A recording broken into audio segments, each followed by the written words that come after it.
le géant vert a un appétit démesuré. Les surfaces cultivables sont tellement énormes qu'il faut une armée de moissonneuses guidées par GPS pour récolter un champ.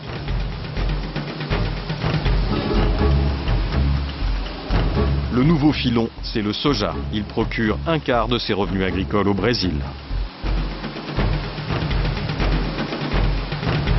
Ici, dans l'état du Mato Grosso, le soja n'existait pas il y a 30 ans. Aujourd'hui, il couvre l'équivalent de 13 départements français.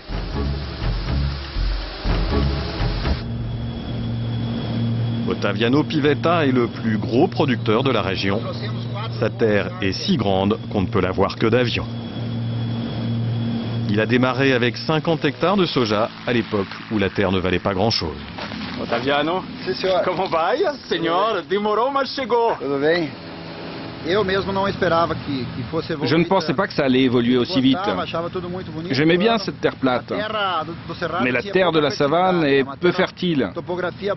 Bon, il y avait une bonne topographie, de la pluie, du soleil. Les ressources naturelles semblaient bonnes. Il ne manquait que la fertilité. Cet aventurier est arrivé en même temps que les techniques de fertilisation. Aujourd'hui, il cultive 100 000 hectares et le prix de sa terre a été multiplié par 20. On a besoin d'optimiser l'utilisation de la terre, alors on fait 2 récoltes par an. Il faut qu'on récolte rapidement, ça veut dire récolter aujourd'hui et planter aujourd'hui. Tout est chronométré. Et en plus, comme ici il pleut beaucoup, dès que le temps est bon, il faut en profiter pour aller vite. C'est pour ça qu'on a beaucoup de machines.